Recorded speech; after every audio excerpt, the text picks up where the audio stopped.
This podcast is sponsored by nobody.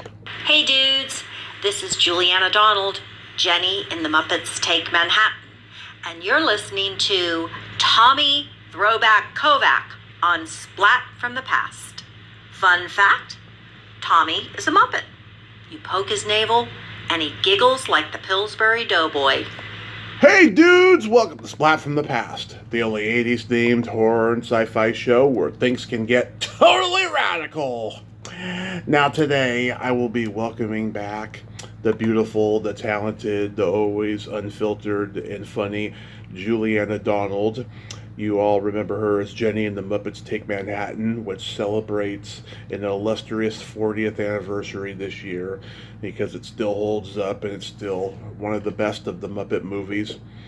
And we are going to nerd out on the entertainment of our youth, talking about film, television, and music from childhood, and catch up a little bit, see how the jewelry business is going, see if she's got any upcoming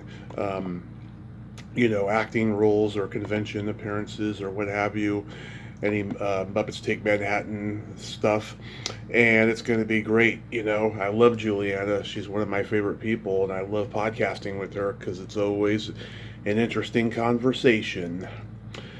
Today is Friday the 13th.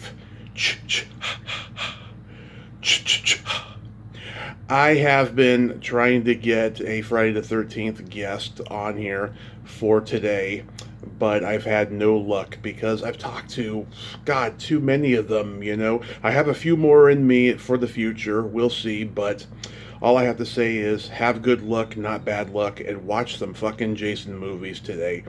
There's so many good ones to choose from. So yeah, here is my new interview with Juliana Donald.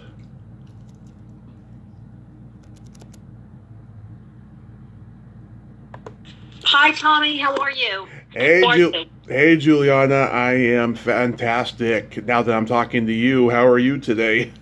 I'm okay. I'm A-okay. I just, still feel a little jet lagged. I was in India for a month and I just got back and I'm a little bit out of it. But other than that, everything's A-okay. Oh, one of your famous India trips. How was it this year? It was not that great because I got invited to this friend of mine who's a famous astrologer there, and he cooked dinner, which he always invites me over at least once for a dinner as family cooks. And I think they gave me a glass of water, and I didn't ask, is this, purified water? Right. So I ended up getting so sick I had to go to the hospital and get an IV of fluids. Oh, God. So it kind of put a damper in my trip. That was 30 days. That was because I spent about 15 days of those 30 days sick. So it was good, but it wasn't as good as it could have been. So. Yeah, I totally get it. Oh, my God, that is awful. Yeah, we've had an uneventful summer. Well, it started off good. I mean, me and my mom moved into our dream house finally. And oh, wow. That's great. Congratulations. Thank you. Yeah, and then weird stuff started happening. We had a 4th of July housewarming party, and we caught COVID. And oh, no. Yeah, and God, then my mom caught pneumonia, and she's nearly getting over it now, thank God. Oh, no. Second time she's gotten it. And just lots of weird things have been happening since we moved in this house. I don't want to say it's haunted, but there's a lot of weirdness. But let's hope it's not haunted. Let's hope it's just, yeah. You guys are just getting used to it or something. Yes. So, well, and is it in the same area that you've always been in? We moved to Modesto in June of last year, and we were in an apartment for a year, and then we got the house, thank God. Oh, that's great. Well, congratulations. Thank you so much. So, going back in time, do you remember the first movie that impacted you as a child? Yes. The Wizard of Oz. Yes. I was obsessed every year because, when I was growing up, they didn't have DVDs or VHS or streaming or anything like that. So Wizard of Oz came on once a year. Yep. Basically, like around the same time, and I would be so happy when it was coming on. I would be looking forward to it because I just loved it for so many reasons, but I really loved it for the witch. Yes, yeah. I got to see the tail end of it coming on once a year on CBS, and then of course it moved to Turner, TNT, and TBS. Yeah, I mean that was probably the first like old Hollywood movie I fell in love with, and it's just right. it gets better. And I knew all the songs. I knew all the like the Munchkin songs and everything, because it's so, I don't know, maybe because I saw it so much, I don't know, but it was just like I just loved it. Yeah, that's one of those movies that will hold up for eternity. It gets better with age. Right. Exactly. So, yeah. So that was definitely my first movie. Yeah, the Back to the Future for me was like the first movie that impacted me because I think a lot of people love it for the same reason I do. We'd all have that fantasy of going back in time and seeing our parents in high school and finding out why they're so fucked up and why we're so fucked up, kind of thing. Right. Yeah. So funny. But yeah, so later there was a lot of other movies, but when I was a kid, that was the number one movie that had me. And my family, my mother would take everyone on their birthday. You could go to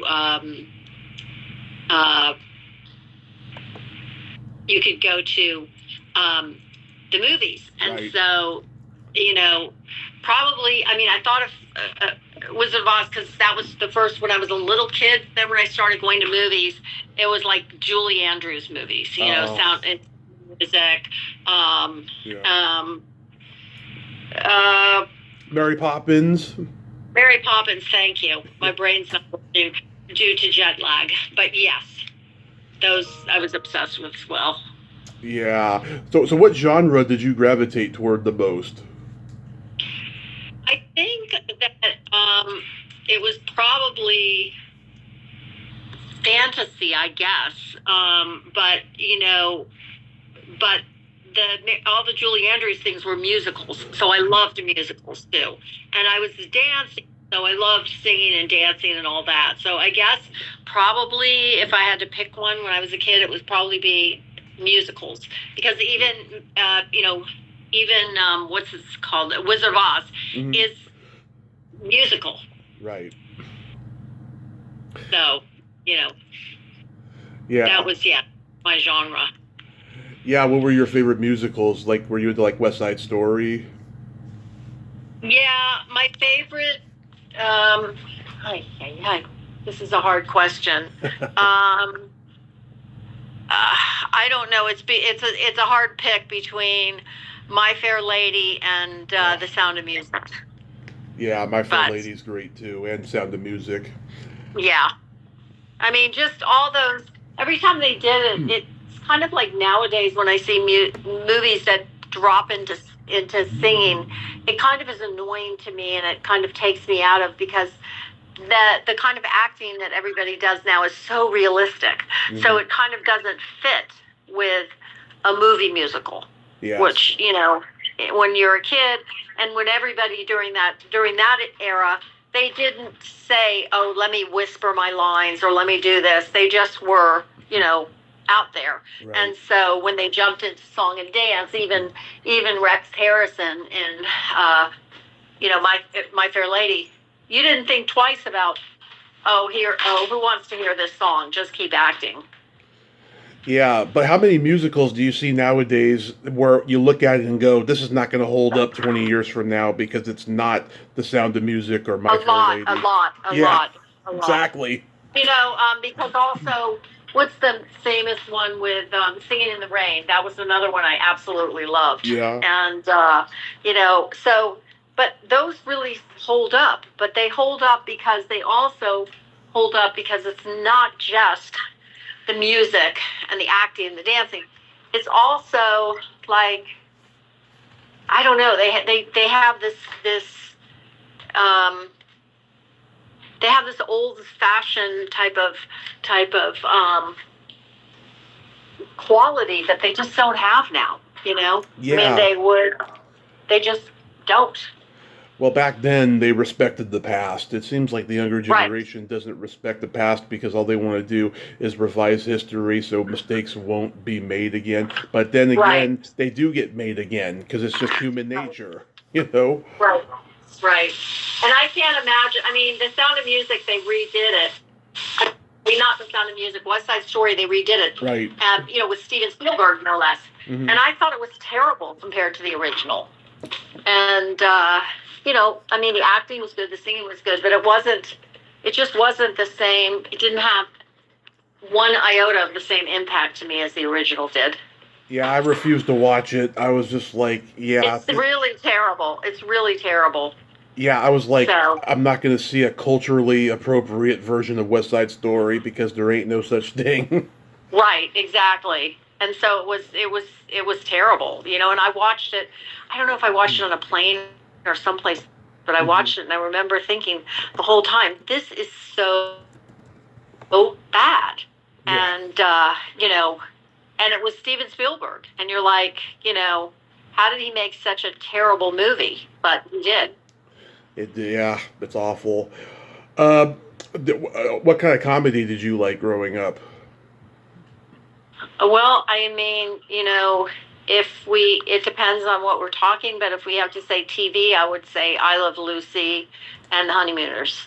But like for movies, were you into like Mel Brooks or Woody Allen or anything like that? Yes, I loved Woody Allen. And even though, I worked with Woody Allen later and I didn't really find him to be, I mean, I'm really kind of on Mia's side all the way. But when I was growing up, oh my God, like, everything you wanted to know about sex and bananas and all those movies, Yep. I thought they were just absolutely genius. And same with Mel Brooks, with Blazing Saddles and Young Frankenstein and all those his films equally. Same here. Yeah, I mean, yeah, Woody's early movies I think are just genius, and they're so slapsticky, and they pay homage to Chaplin Keaton, and I think Annie Hall is the best romantic comedy ever made. I watch it over and over again. I agree. It's hard to believe that it started out one way and then ended up with what we got. It used to be way different, and it was shot way different, and he had all this footage and just made it completely different than what was on the script. I didn't know that. Yeah, I don't think we'll ever see that version, but like it did happen though. Yeah, it was a completely different movie. But yeah, Mel Brooks, Neil Simon. I love Neil Simon's movies. I love Neil Simon too. But Neil Simon, most of the, I mean, he did some. There were some great movies, but most of Neil Simon that I'm like super familiar with are his plays. But he did do some films that were great too. Yeah, and I love the Sunshine Boys because I love Old Borscht. Me too. Old Borscht comedy is just. I love The Odd Couple, and that was. I love that movie, The Odd Couple. The Goodbye Girl. Yeah, I love that. Love that. I don't know why we don't have these movies nowadays like that. It's like maddening. So. Probably because all his plays were turned into those movies. Yeah, exactly. But there was one romantic comedy he wrote that I loved. That it was just a script. It wasn't a play. It seems like old times with Goldie Hawn and Chevy Chase. I love that movie. Oh, what was that? Oh, seems like old times. Oh, yeah. I don't remember that movie. Oh, so it's brilliant. Wow. Yeah. Yeah, I don't remember that movie, but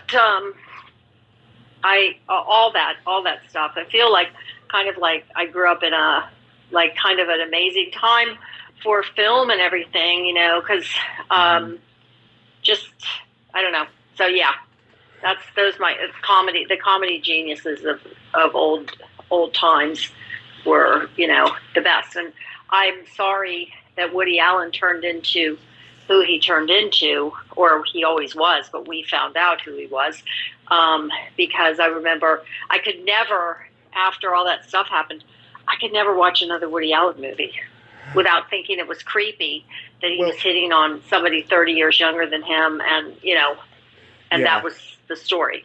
Well, I know one of his exes who was a teenager when they were dating Stacey Nelkin, and my thing on the whole matter is, no doubt he dated teenage girls, right? I don't think he went younger though. I just.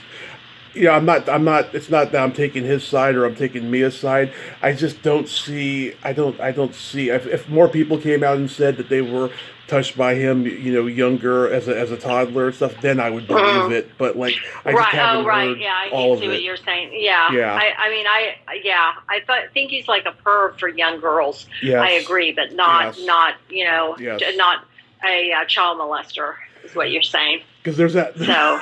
There's jokes in his movies, especially the early ones, that have that kind of innuendo. Like there's the moment in Love and Death, another brilliant movie of his. Right. He's trying to assassinate Napoleon while he's making out with Diane Keaton, and that musket is too heavy for him.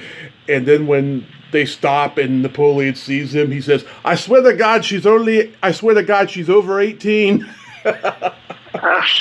So I don't doubt it, but yeah. Yeah, he was like, I mean, I just remember he's just a strange man. He's just, when I worked with him, I wanted to say thank you or whatever. And they were like, oh, you can't. He'll get really angry and somebody will get in trouble. And you can't do that. So that was kind of weird. And also, that when I was on the set the first day, I didn't know anything. I just interviewed with him and got hired. And then the next thing I know, I'm working on the set, and I just know I'm in an usher outfit, and they drag me in, and they, and he says action, and I just stand there, and then everybody, cut, and then they said, say your lines. And I was like, what lines? No one had given me a script. No one had done anything. Yeah. So the script supervisor comes down, and she actually had a razor blade, and she cut the line out with a razor blade from her page and said, where the lines, and said here. And I thought it was so strange, because how am I supposed to know when I say my line, or who I'm replying to, or who I'm talking to, or anything? So he was just then I heard later, it was just, he was so paranoid that his genius was so over the top that people were going to steal ideas from him or something, which I found to be a little bit strange. That is. Well, comedians, especially from his generation, are strange in general. They're all very neurotic and self-loathing and stuff. And you'll hear similar stories about other guys too. And it's very interesting. Do you remember the first movie you ever saw at the drive-in? Oh, wow. I think probably some horror movie. Oh. I think... Excuse me. I don't know if it was... I saw Jaws in the movie theater, but I'm thinking I went to the drive-in later and saw it there as well. So, but that was the first one I can think of. So it was a horror movie at the drive-in? Yeah. Well, yeah. My parents, who didn't like horror, they showed me The Shining when I was a year old because they loved Jack Nicholson, and it scared the shit out of me. And it wasn't until I was 7 I saw it all trimmed down on USA Network, and then next thing you know, it was my go-to horror movie every year after that. I don't know, seeing it a little bit older, not too much older, it was a better impression for me. But I actually, that movie was so intense. I actually read the book before I saw the movie, and that was even crazier because they changed things, but just I don't know. Steve, have you ever read any Stephen King? I have. I never read the original Shining book, but I've heard, and I've also seen the miniseries remake that Stephen King did later because he wasn't satisfied with Stanley Kubrick's Shining, Oh, interesting. But yeah, I mean, Stephen King's a brilliant writer, and he puts so much autobiographical stuff in his work, especially The You Shining. can't, for me, I can't, whenever I read a book of his, I Yeah. can't stop turning the page. I don't know Yeah. what he does when he writes that makes you so engaged. It just grabs you immediately. It's just unbelievable. He has that talent.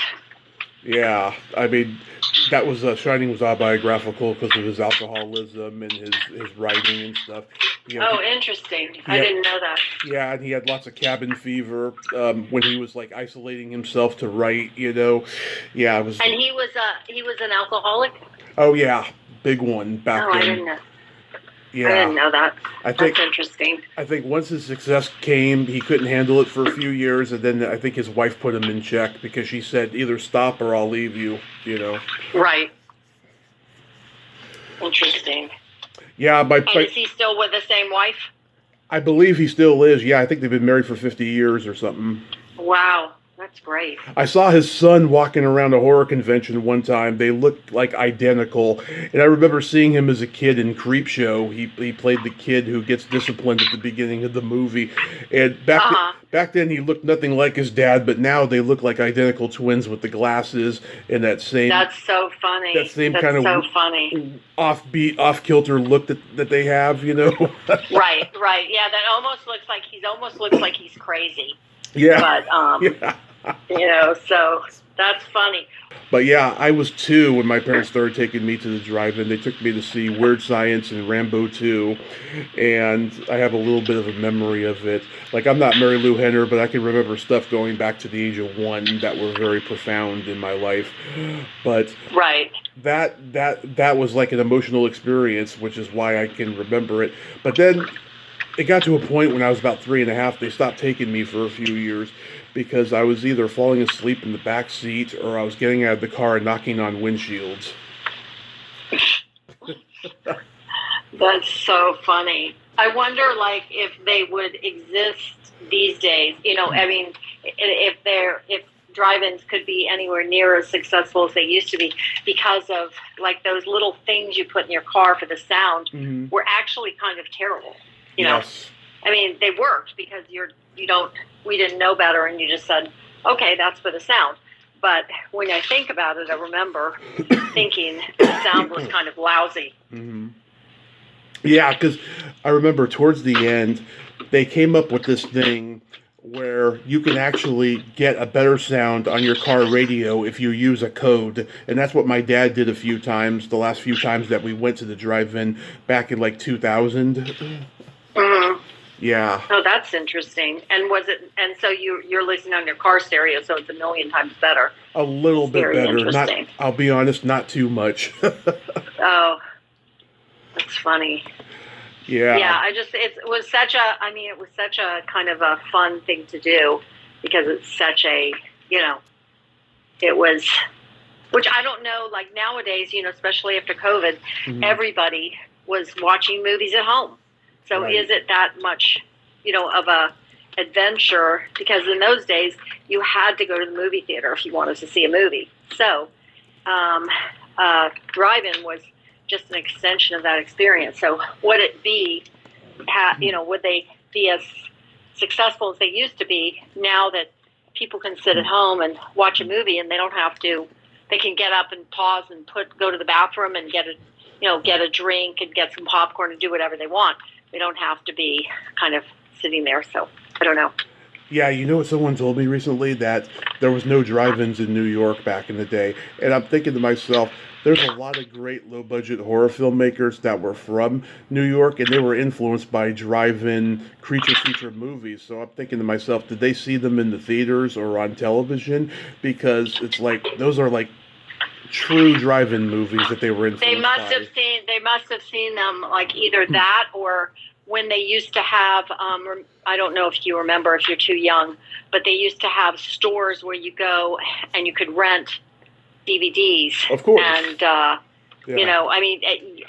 think they started out as not even DVDs, the VHS. The VHS, yeah. I have a VHS video store in my bedroom that's huge.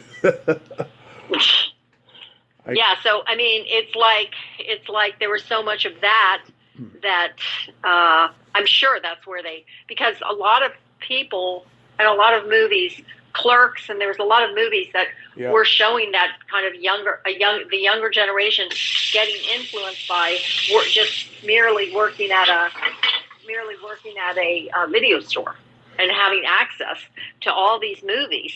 And I think that's how, if I am remembering correctly, I read something about Quentin Tarantino, and he said that kind of his whole education was from when he worked at like one of those stores. The video archives in Hermosa Beach. That's where he worked for 5 years, and Kevin Smith worked at one, RST Video in New Jersey, and Richard Linklater, I think, worked at one. That's when he made Slacker, which influenced. Yeah, so they had this like amazing education when they were young because of their jobs. Right. So and not only that, but they could talk to people. They're probably coworkers. Like, what did you think of this? Oh, and what did you think of this scene? And oh, I got to go watch it again and see.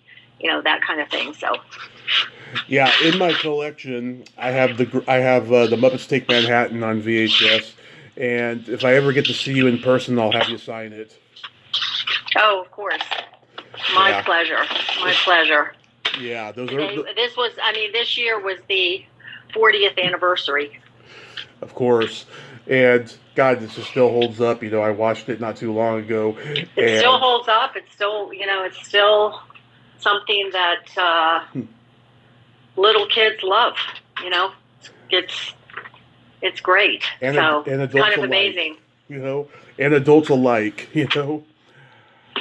So getting into television, like what sitcoms did you watch growing up? You mentioned I Love Lucy. I Love Lucy. All the movies, all those sitcoms. The Brady Bunch. Yep. I watched. I guess it was reruns of Mayberry and the Andy Griffith Show. The one with Andy Griffith Show, and Gilligan's Island. Oh God, so many of them. Star Trek, Green Acres. Yeah, I loved Green Acres. And I loved I Dream of Jeannie. I Dream of Jeannie. I loved I Dream of Jeannie. I was always like, wow, I would love to do that. Just click my fingers or twitch my nose and, things happen. So, and That Girl and Mary Tyler Moore and, I mean, I could, there's so many. The Addams Family. Addams Family, of course, yes. The Munsters. Because back then, too, when I was growing up, there was all this stuff like, we'd have to do our homework. And then my parents would say, okay, at such and such a time, you can go watch a movie. Mm-hmm. So, once you finish your homework, you can go watch a movie. So, it was, you could watch a TV show. So the TV shows were on, like, you knew every Wednesday night at 7 was this show. And then, if you got lucky and you could watch 2 back-to-back, 7 and 7:30, or 7 and, usually it was not hour shows, but all that. So it was like every day you were kind of watching TV shows, but just different ones. And then my parents both worked, and when we got home from school, I would,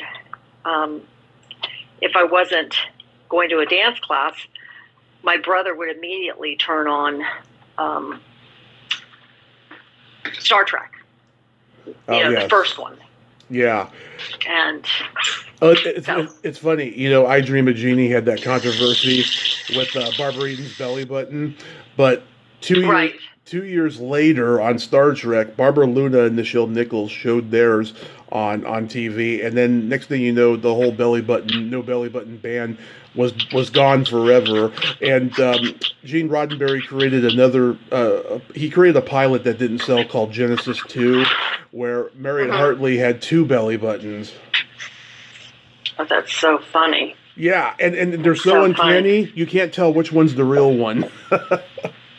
So the Genesis 2 was a pilot, but they didn't pick it up. They didn't pick it up. No. Was it bad? Did you see it?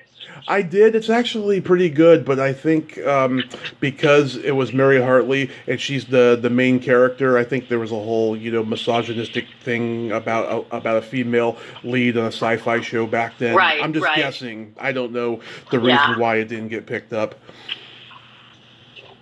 Yeah, who knows? I mean, also at that time there were so many good, series that it's possible that we have this or we could do Star Trek this year. Well, let's do Star Trek. So that kind of thing. But I don't know. Yeah, there was a pilot that didn't sell. I think Gene Roddenberry created this one too. I'm not sure, but John Saxon plays the last man on Earth, and the whole world's run by women. It was like Planet of the Apes, but with women ruling the world and stuff. And that pilot, it's on YouTube. It is so fantastic. Like, what's it called? I think it's called Planet Earth. Oh, and wow. It needs to be remade because I think in this day and age we're living in now, it would fly, Wow. Yeah. I agree. Well, there's probably a lot of TV series that were never made that were, I don't know what it was about that time, but it was also, they didn't have the same ageism that they have now. I know, I have friends that are writers, and the minute they turned 40, their agents were like, you might want to think about getting another career. And then the minute they turned 50, it was like they literally couldn't get a job. Yeah. It happens, unfortunately. And then they had a thing on TV. They had a 60 Minutes episode with these writers, speaking of women, misogyny, and all that stuff, that were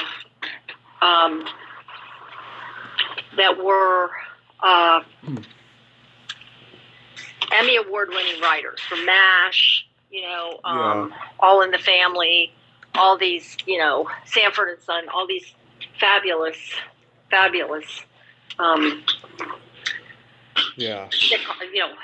shows.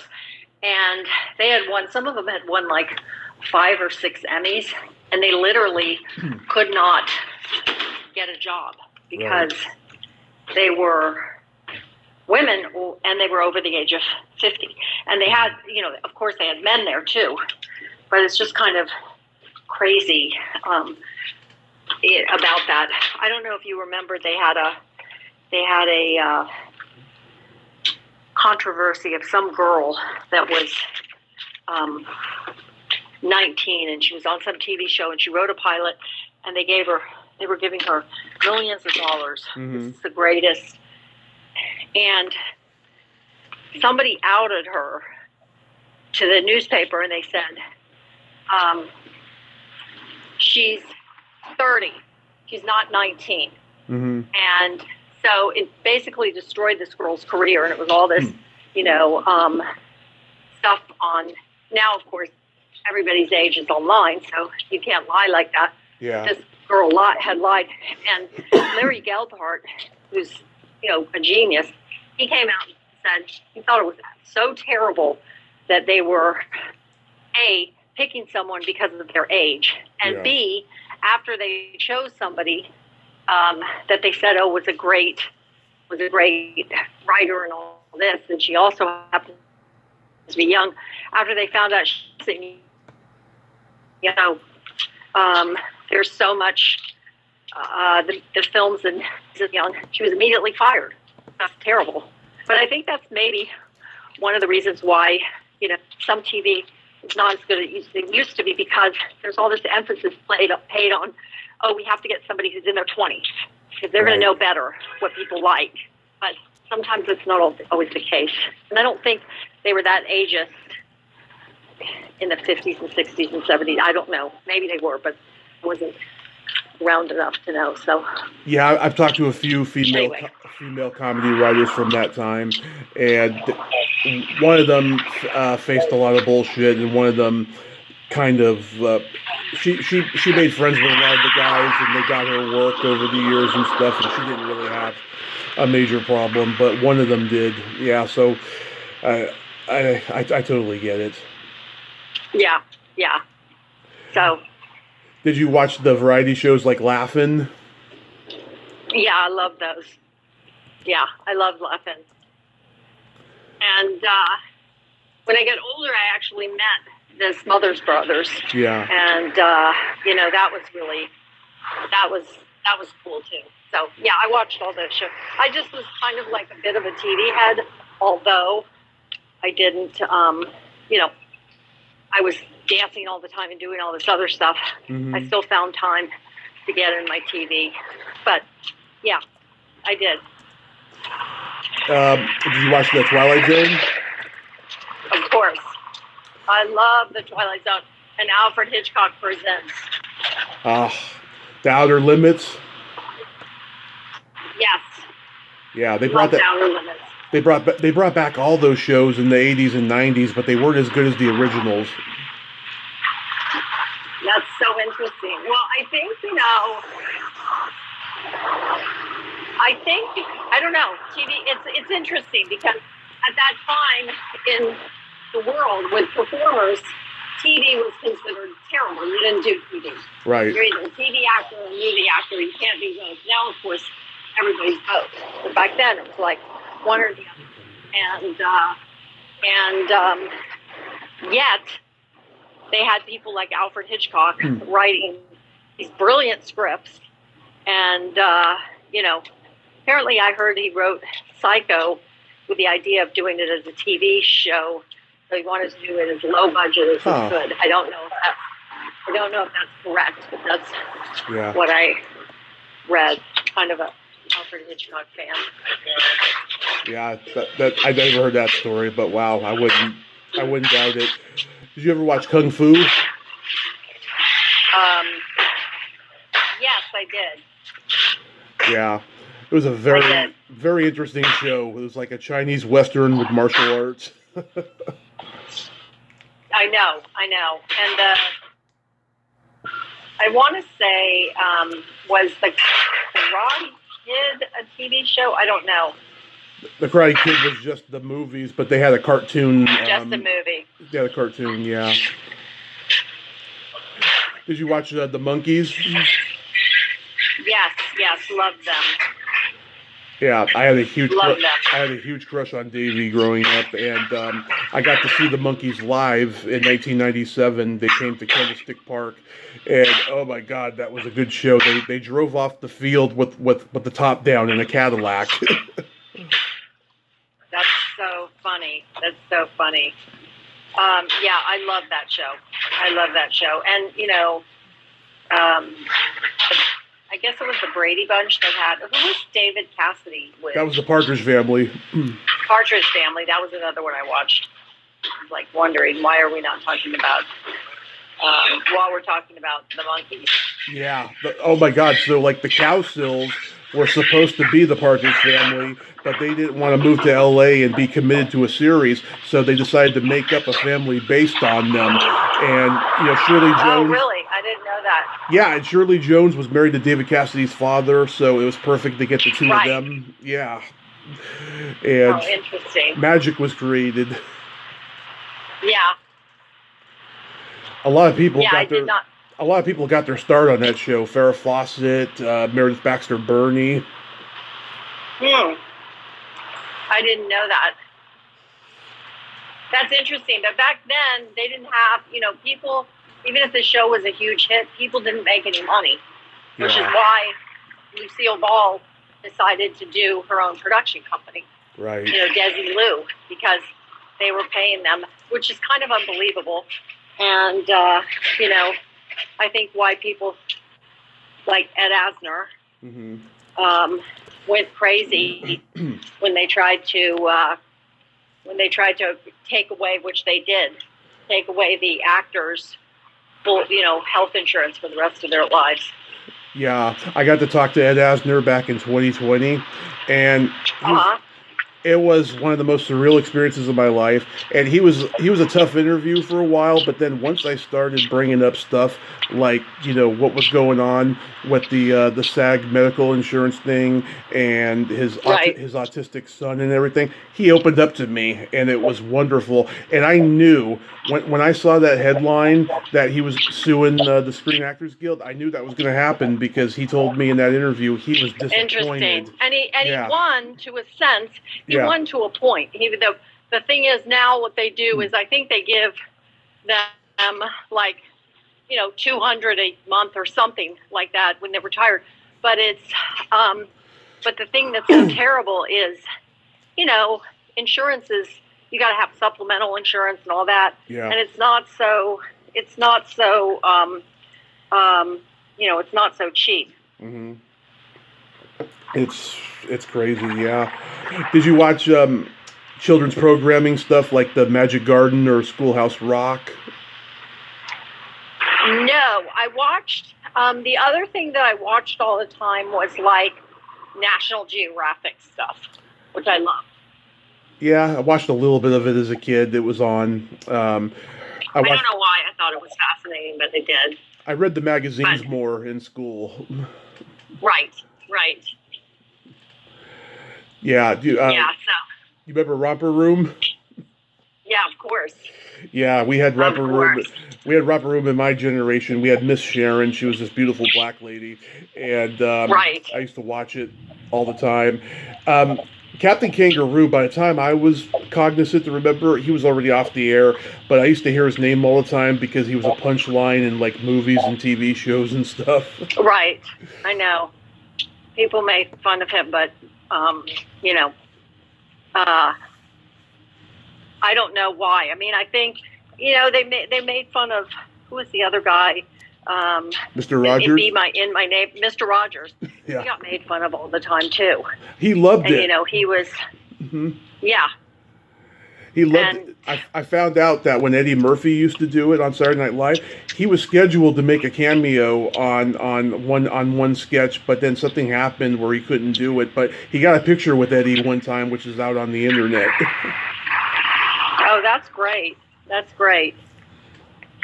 That's cool. Yeah, he was a little Yeah, upset he was a little upset by Johnny's impression because Johnny Carson, like made fun of just the way he did things. Like he did this one where he's talking about Ken and Barbie and he's doing like a sex education thing on them. He found that highly offensive. Oh, interesting. I didn't know that. I didn't, and I watched the documentary too, and I still didn't kind of know about that. But anyway, how do you know? How do you have so much knowledge? I'm a latchkey kid, I mean, my mom worked for the cable company. We had every channel, and we took frequent trips to the video store and the movies. And I went to the library and read movie star bios and just watched A&E biography. I was just, I always absorbed the information. Right, right. Yeah, because I feel like you have way more knowledge than me, and I feel like I have pretty good knowledge of Yeah. shows. No, I mean it's great to have these kind of conversations and find out new stuff. Do you remember the first album you ever bought with your own money? Elton John. What was it? It was either Elton John, Follow the Yellow Brick Road, or Joni Mitchell, Blue. And I think it's Elton John because he was my first obsession when I was young. Yeah, So love Elton. He was so yeah. good. Yeah. Did you ever see him live? I never did. Yeah, me neither. And I've seen a lot of people live, but I never saw him live. And I don't know why. I don't know because he lived in England and he didn't do it that much. I don't know, but I never saw him live. I saw he toured every single album, and God, he would not only do the hits, he would do obscure album tracks. I mean, he was just amazing. He would do like 20 songs a concert. Such a great, I guess because I play piano, I just was really into, a musician that played piano that was keyboardist. So. Little Richard? Yes. Billy Joel? I don't know if I yeah, of course, Billy Joel. I bought a bunch of his albums too, and I bought a lot of, believe it or not, R&B when I was a kid.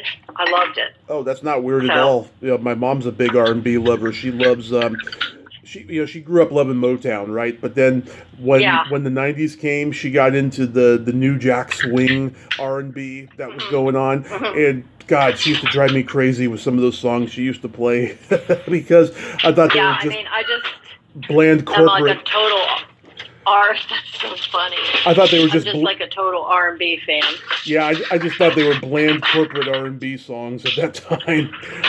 Some of it was That's so good. funny. Some of it was good though, but we had a big old box of vinyl records, and we had everything from the Beatles to the Stones to Carole King's Tapestry and Fleetwood Mac's Rumors and Rod Stewart. We're big Rod Stewart fans in my family. Yeah, I love Rod Stewart too. They have a thing on, I don't know if it's on Netflix or I think it's maybe on Amazon, on the making of Fleetwood Mac's Rumors album, and then they have also the evolution of Chicago, the group. I love So Chicago. They were me too. those early albums with the jazz fusion is so good, and I know. they were I doing know. these long passages, and it was just like nothing anyone ever heard. And Blood, Sweat, and Tears was also coming out that time, but I don't know Right. how I can pinpoint the way they were compared to Chicago. Yeah, I loved Earth, Wind, and Fire, and I saw Earth, Wind, and Fire in concert, and that was an interesting experience. And I watched so much music I was into because nowadays they, I was a ballerina, and at the time they didn't. All we had was classical music, so it was like going outside of that and seeing this stuff was just like, oh my God, it was like this whole new world that was so incredible. And so, yeah, I probably would be a very rich person if I would have saved all my LPs. Yeah. Because everybody's now getting back into LPs, and you can sell them for a lot of money. But at the time, when CDs became the thing, I just kind of like, okay, I don't need these LPs now. I'll get rid of all of them. Which I wish I didn't now in retrospect. There's nothing like that stinky, musky smell of vinyl. It's so intoxicating. I know. Agreed. Do you remember your first concert? Was it any of the ones you made reference to? My first concert, wow. Because see, I was going to classical music concerts when I was 3. So, but my first, you mean like rock and roll concert? Mm-hmm. I think it was Earth, Wind, and Fire. And at the time, I lived in the Washington suburbs, so they had, Wolf Trap and all these places. It had so many venues that you could see concerts for and it wasn't like it is now, $500 for a ticket. Yeah. It wasn't crazy back then. Like you could go and you could be poor and you could have a great time. Well, musicians made money back then with the record labels, and then that went away at a certain point, and now this has been their income is, those ticket sales are just, oh my God, insane. I found out a couple of years ago, Kiss was charging $20,000 for a meet and greet. Oh my God. Yeah. I wonder how many. That is so crazy. I wonder how many people bought those. I wonder. I mean, it's not like their celebrity friends were doing it because they can get in for free, Right. That's amazing. It's weird. That's amazing. But I feel like it's not a surprise at all. No. I haven't been to a concert since 2016. The first year I was out of the hospital from my car crash, I went crazy with concerts. In 1 year, I saw The Tubes, Blue Oyster Cult, Joe Walsh and Bad Company, and The Who, and Rush on their farewell tour. And oh my God. And then after that, I was that like... That sounds fantastic. Yes, the concerts were great, but the money was so pricey. I was like, okay, I'm done with concerts. Maybe I'll go to one in the future if the prices get lower, but after that, no. I was done. Wow. Yeah, they were. Wow. Yeah, even the nosebleed seats, were pricey. $199 a person. So Wow, that's expensive. Yeah, because I remember when I went, I didn't have any money, and I was, and I was able to go to all these concerts yeah. quite often. So, Who did you like at R&B? Were you into like Marvin Gaye and like Wilson Pickett? oh my God, Marvin Gaye, Teddy Pendergrass, Lou Green. I mean, just like everybody, obsessed with everybody. Yeah. I love R&B, but I've never been to an R&B concert. I've mostly either. I've mostly gone to rock concerts. I've seen all those people I've mentioned, but I've seen Steppenwolf and Alice Cooper and Aerosmith and Wow. Speedwagon a couple times, Night Ranger a couple times. I saw Van Halen with David Lee Roth before they hung it up. Yeah. Wow. That's amazing. Do you remember That's amazing, yeah. Do you remember your first makeout song? My first makeout song, I think it was, oh God, who's the guy that, why can't I remember his name? He's a folk musician from Canada. Gordon Lightfoot? If you could read my name, Gordon Lightfoot, yeah. Yeah. Mine was Janet Jackson's Love Will Never Do Without You. That's good. That's a great song. Yeah, it's a very sexy, steamy, sensual kind of a song. Yeah. Did you ever have comedy albums on vinyl? Yes, but like George Carlin and who else? Bill Cosby. Can't remember who was great back then. But yeah, I did. Yeah, we had Lily Tomlin's "This Is the Recording," which still holds up. Funny album. Cheech and Chong's "Big Bamboo" with the rolling paper inside. It was gone by the time I was of age, because I guess someone in my family smoked it back in the 70s. That's so funny. That's so funny. We had a Richard Pryor record, but the cover was missing. We only had the jacket, unfortunately. But I don't remember what album it was. But yeah, I mean, comedy was always a big part of my life anyway, obviously. Right, yeah. Here's a fun question. How old were you when you discovered your belly button? Oh God, I don't even know, because it was just, that's not something I ever thought about, to be honest with you. Yeah, I mean, I'm pretty sure I noticed it when I was a baby, but like I can remember being 6, starting to be curious about it, Right. Yeah, I can remember. Like, I don't know if it was, I was just always very, not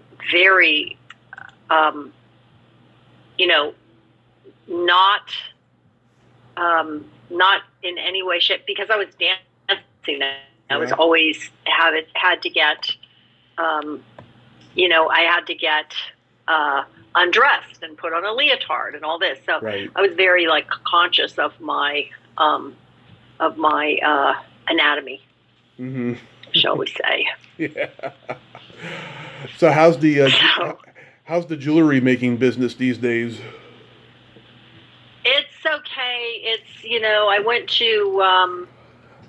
I went to India, to be honest with you, to work on a collection that I had designed and pretty much almost finished based on Alice in Wonderland. Oh, nice. And I had worked with this place that was helping me with prototypes. They were taking so long. So I thought, well, let me just see if somebody else can help me with some of this stuff. And it was like crazy. And it was like, I even had somebody say to me for this carving I had that was very almost primitive.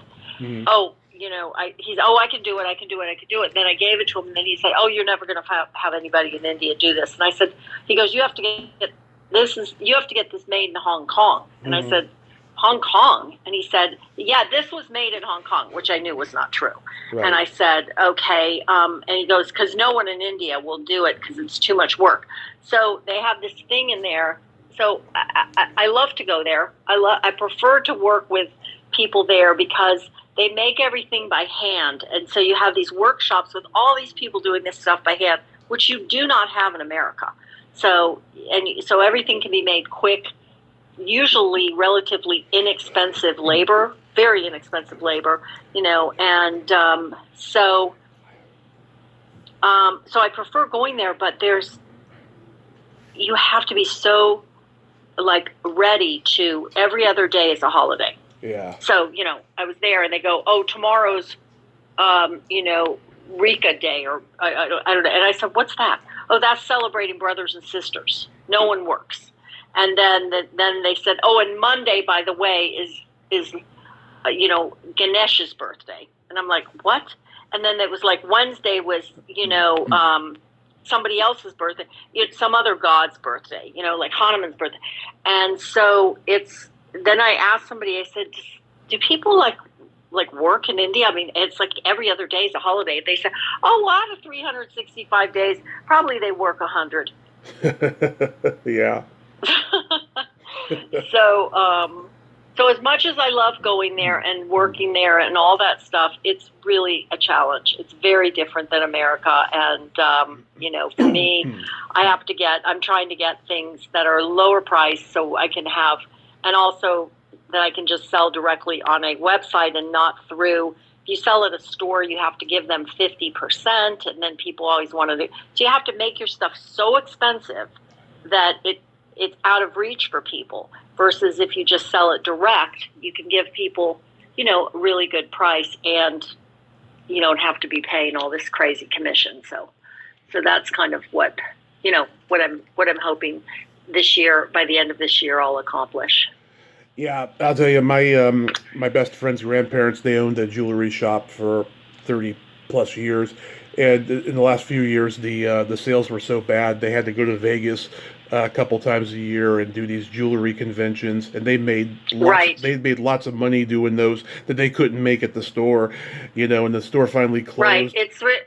Yeah. Well, the thing is that's really interesting is that that people don't think about is, okay, first off, gold is really expensive. Right. So gold is and so let's say a ring is 10 grams. Okay. If it was in silver, it would cost you $20.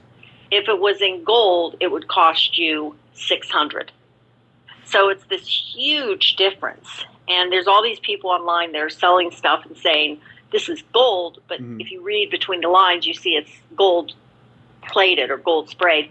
So it's silver. So they can keep the prices low. And everybody is so concerned about cost that it becomes really difficult to sell. Right. Because people will say, well, it's gold and this is, but people don't understand that, and they're so used to, in America, people are so spoiled by sales for everything that, it just becomes like crazy. So anyway. Yeah. So I'm doing it. I love it, but it is really a challenge. And, I'm hoping that I can start making some stuff that's, I can start having some pieces that are regular sellers. So I don't have to be, running back and forth to India all the time. Yeah, I mean, I'm sure you're a little, at least a little turned off right now because of the water experience.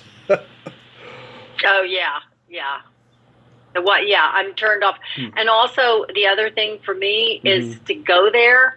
It takes me like 32 hours to go there. Mm-hmm. That's how long it takes. I mean, this last time I flew from LA to Dubai, and that was like 17 hours. And then I had a second flight from Dubai to India, which was another 6 hours. And then when I got to India, I had another car trip from where I was from Delhi to Jaipur, which was another 6 hours. So it was a lot of traveling. Yeah, God. That's nuts. And it's okay. I felt this way after this trip. I just said, you know what? The next time I go, I have to get business. Not that business class is that business class these days. I don't know if you've seen them, but the seats are kind of really narrow. They try to make it that it's real fancy, but it's nothing great. But you get to lie down and you get your own. You can lie down. Mm-hmm. Doing that in coach, scrunched up. Doing a 30-hour flight in coach, it's too much. Yeah, I can imagine. I haven't been on a plane in quite a while, but yeah, I can imagine. How was your birthday this year? It was good. It was good. I was totally low key because I just got back from India and I was completely out of it. And so all I did was I had a massage. I came back. I took a bath. I just ordered sushi. I just had this whole and I had friends say, "Oh, do you want us to pick you up and take you out for your birthday?" And I said, "Actually, no. I'm I just want to chill out at home."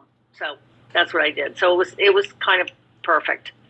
So love it. Yeah, I'm due for a massage myself. I haven't had one in quite a while. Do you have any? I usually just get them up on my birthdays, believe it or not. Yeah. That's usually the only time I want to spend extra money for a massage. I don't know why, but it's on my birthday, I'm like, okay, I'm getting a massage. It's a pampering kind of a thing. Yeah. Exactly. Have you done any auditioning for anything? No, I have not. I haven't really, been wanted to. But no, I don't have an agent. I don't have an agent anymore, so I don't. My agents all retired or passed away, so I and then I started doing this other thing. So I don't really, I don't really go on auditions. I totally get it. So how about any cons or any reunions? Some guy got in touch with me that wanted me to do a com for the Muppets Take Manhattan, and I said sure I would do one in someplace in Florida. It sounded beautiful, and I said yeah I would do one, but I never heard back from him. So I think just because. I think those are. I don't know if those are hard to get. I don't know, but I would have totally gone and done that because they pay for your hotel, and I don't know if they pay for your flight. But I was just like, yeah, that would be nice, a nice vacation. I talked to this guy. I talked to this guy earlier this year, Jeff Breslauer. He did some puppetry on the Muppets Take Manhattan, and he does a lot of cons because he's an actor. He's been in a lot of movies and stuff, and he's probably involved in that con. So yeah. Yeah, they're doing a con. They're doing something for the Muppets Take Manhattan, and so I said I would totally do it, but I haven't heard back from him. And I did a 1-hour interview with him. And he was really, really, really nice, but I didn't hear back from him. But it's all good, I'm certainly busy enough in my regular life that it's not gonna, make that much difference. So interesting. So I got a couple jokes for you. Okie dokie. The call with you would not be complete without your jokes. Absolutely. So, Okay, what kind of meat does a priest eat on Friday? I gave up. None. Did you make that up? That's good. No, it's an old one. It's a good one. It's a good one. Thank you. You know the difference between tofu and a dildo? No. They're both meat substitutes. It's very funny, very funny. Thank you. Juliana, I love you. Thank you for nerding out with me today. Yes, of course. And it's great talking to you and catching up. And, your work is all so great that I see on Facebook all the time. I'm just really proud of you that you're doing so well. And congrats on the new house. I hope there's no, ghost in there. I think maybe not. Fingers and toes crossed. Yes. Okay. Take care, Tommy. Great talking to you. You too. Take care. Okay. Bye. Well, there you have it. Juliana Donald. Ain't she a sweetheart? Oh my God. I always love hearing her laugh and always love conversing with her. She's the most awesome person there is. And I'm so glad we got to nerd out today. And I just freaking love her. I mean, she is Jenny in the Muppets Take Manhattan in that she's very supportive. I'm so happy that she said she's proud of me. I am just so happy to hear those words coming from Jenny and the Muppets Take Manhattan. Well, until next time, this is Tommy Throwback Kovac saying there's no shame in living in the past because the present sucks. Later, dudes!